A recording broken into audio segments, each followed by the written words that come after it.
Unaangalia Baba Sam the King Tanzania TV channel. Kwa maoni na ushauri tumia namba zifuatazo 0752732515. Baba Sam the King.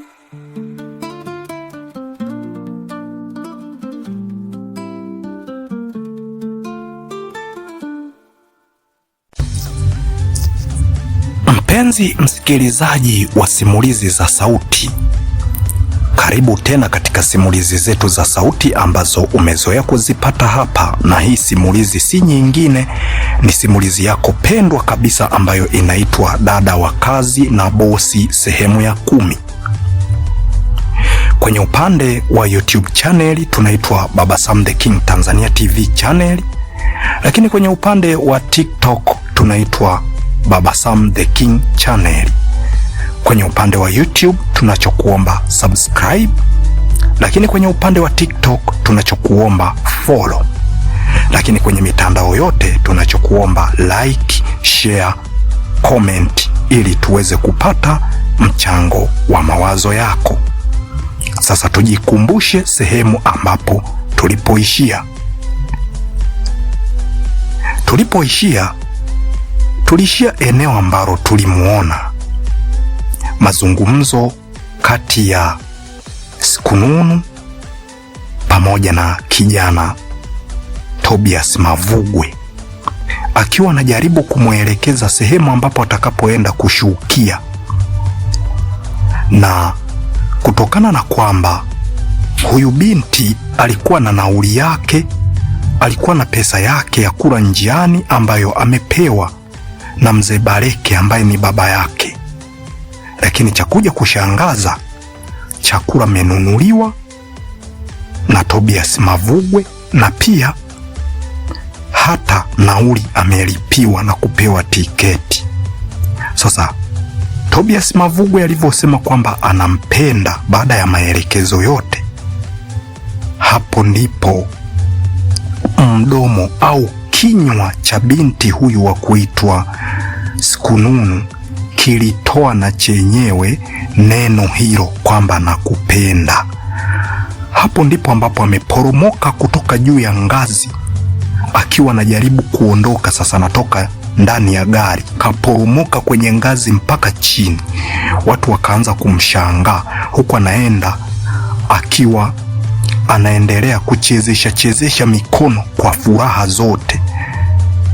Hapo wakati anaendelea binti huyu wa kuitwa Sikununu kutazama watu ambao wanaendelea kukata tiketi na kuingia katika basi, ndipo ambapo alikuja hapo dirishani huyu kijana wa kuitwa Tobias Mavugwe, akampungia mkono na kumwambia anampenda kwa ishara. Lakini hapo ishara hizo, na huyu binti wa kuitwa Sikununu na yeye akajibu vile vile na kupenda ya ishara. Tukamwona pia anatoka hapo anakimbia kweli kweli, ili furaha zake akazimalizie nyumbani, asikae hapo. Mwisho wa siku atachekwa kutokana na kile ambacho ameonyeshwa na huyu binti wa kuitwa Sikununu.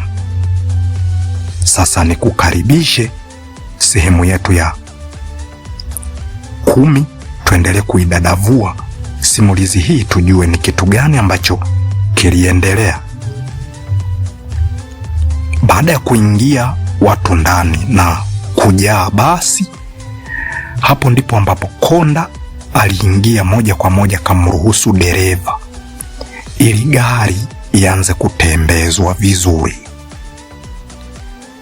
Gari lilianza safari na wakaendelea kwenda.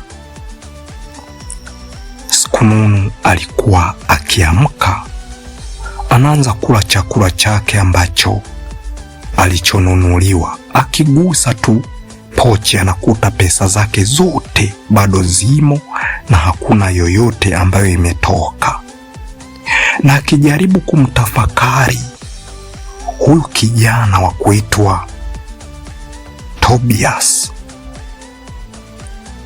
anajaribu kumtafakari, hivi ni kijana ambaye anataka kweli kuoa, au nia yake kutokana na kwamba mzee Mavugwe anajiweza, huenda labda anataka baadaye aje kumchezea? Alikuwa na mawazo mengi wakati gari linaendelea kuchanja mbuga. Alikuwa akilala na kuamka, akiamka anaendelea kuwaza, akilala usingizi unampitia.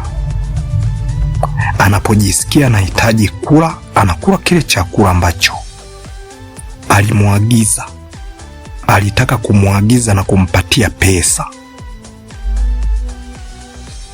Tobias, lakini baadaye akaja kukuta hapo dirishani Tobias amepotea, baada tu ya kuambiwa kwamba ninahitaji kula chakula fulani kwenye safari.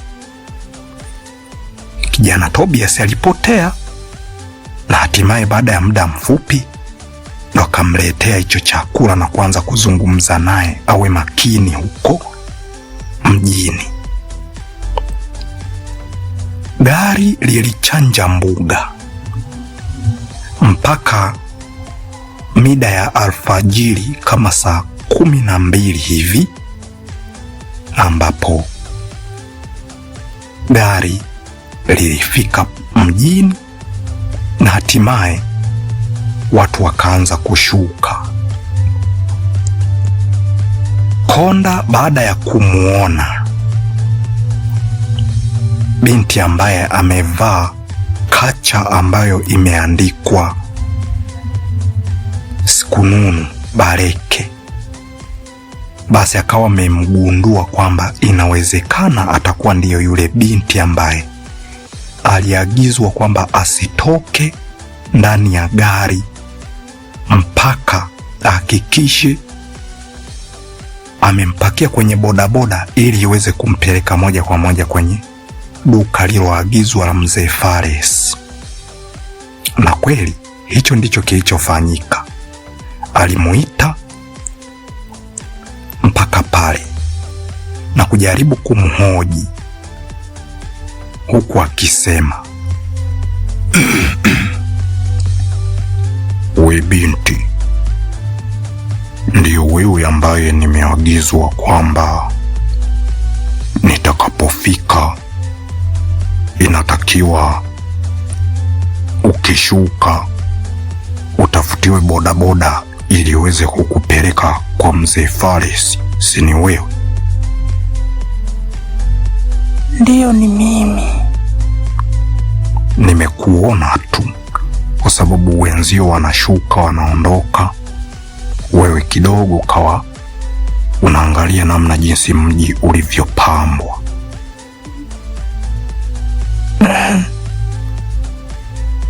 Ni kweli mimi ni mgeni sana hapa mjini,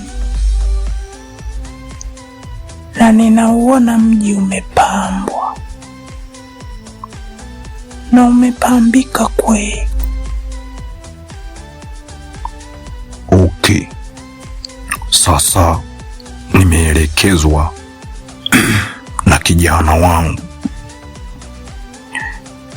Sasa ngoja niende hapo nikutafutie pikipiki ili iweze kukupeleka mtaa wa kwa Fares. Uzuri wengi sana wanapafahamu, kwa hiyo subiri humu kwenye gari.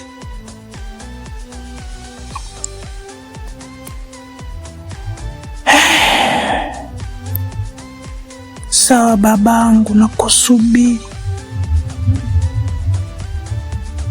Baada ya kuzungumza maneno kama hayo, basi Konda aliondoka moja kwa moja mpaka kule pembeni kidogo kwenye stendi ambapo kuna bodaboda nyingi.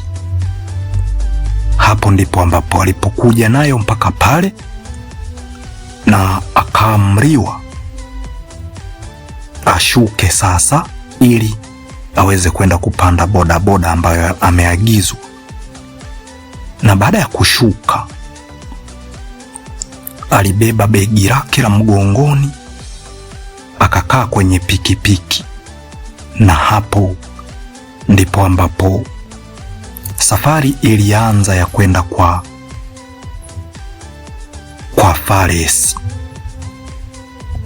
Akaagana hapo na huyo konda, binti Sikununu. Pikipiki ikaanza kutembea. Baada ya kufika pale kwa Fares, walikuta bado duka limefungwa, lile duka kubwa ambalo ameelekezwa kwenda kuachwa pale. Kwa hiyo kilichofanyika, alimshusha kutokana na kwamba duka hilo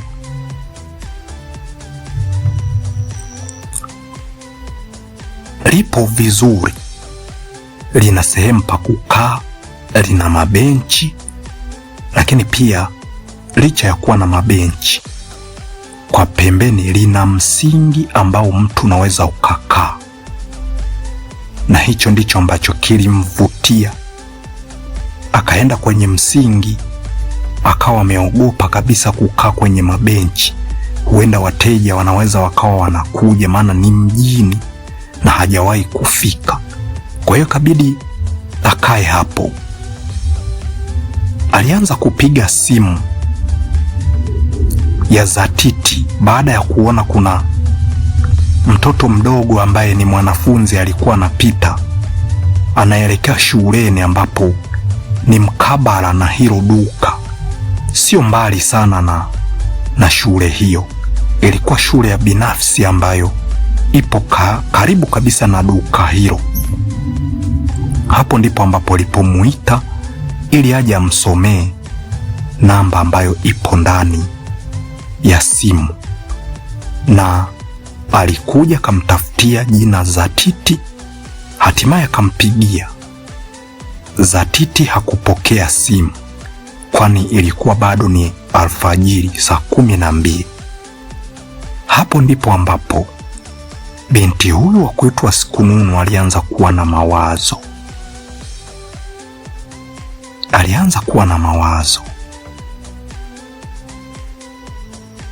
Alianza kujisemea mwenyewe huku akisema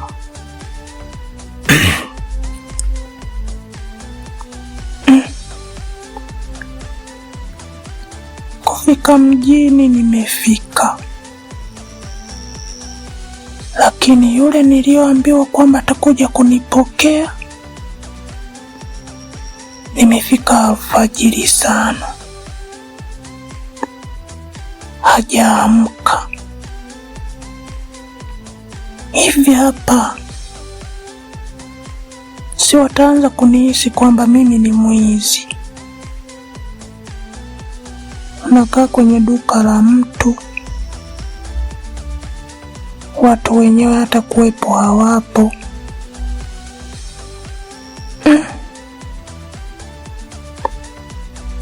Mungu,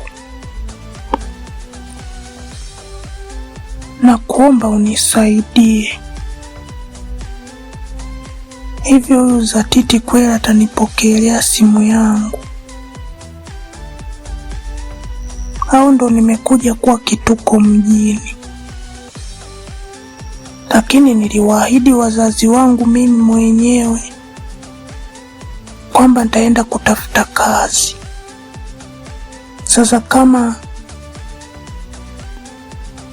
Tobias asingekuwa na wema wote huo wa kunitafutia hata ndugu aliyoko huku mjini, kipindi na waahidi wazazi wangu, ningekuja peke yangu.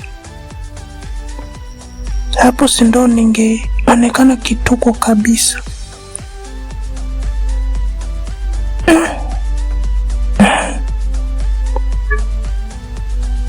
Tuendelee kusubiri tuone kama kina Zatiti watatupokelea simu zetu.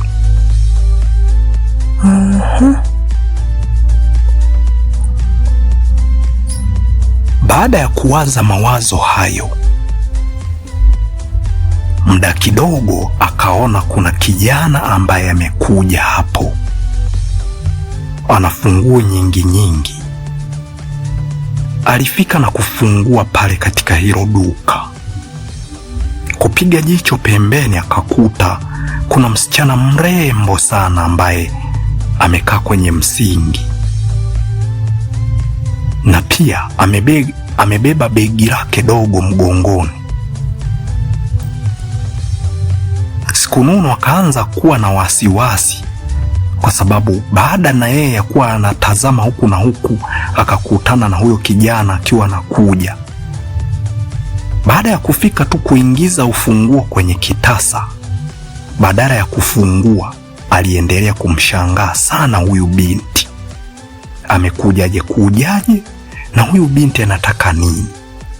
Au ameagizwa na bosi aje kumchunguza huyu kijana namna jinsi anavyouza duka?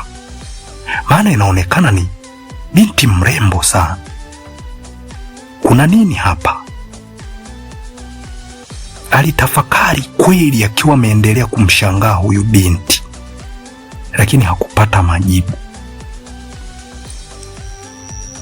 Mpenzi msikilizaji wa simulizi za sauti, sehemu ya 10 ya simulizi yetu hii inayoitwa Dada wa Kazi na Bosi imeishia hapa.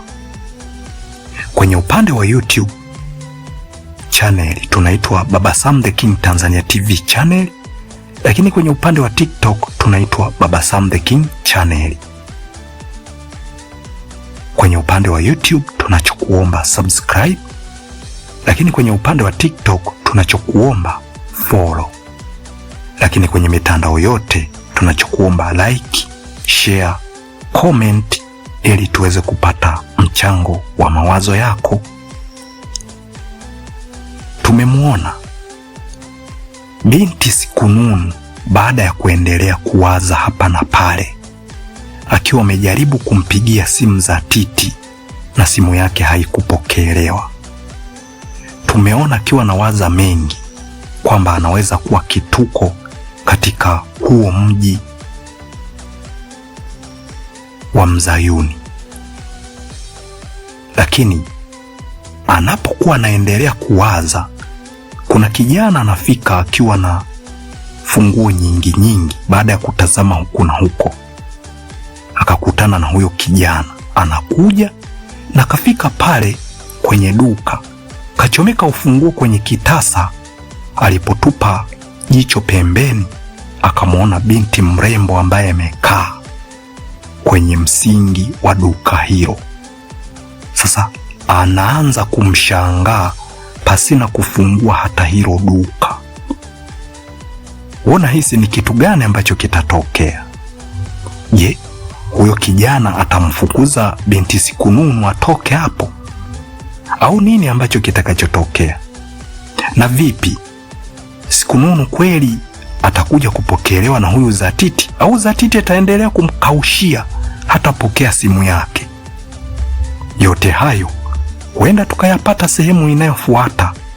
Mimi ni kuage niseme kwa heri mpaka sehemu nyingine, na chokusisitiza tu, endelea kuifuatilia mpaka mwisho, usikubali. Yaani endelea kuwa karibu na channel yako ya YouTube, na pia endelea kuwa karibu yako kwenye akaunti ya Baba Sam the King channel ya TikTok, ili uendelee kupata uhondo huu. Kuna cha kujifunza hapa. Tuendelee kuwa pamoja katika sehemu inayokuja. Ni kuage niseme alamsiki. Unaangalia Baba Sam the King Tanzania TV channel. Kwa maoni na ushauri tumia namba zifuatazo: 0752732515. Baba Sam the King.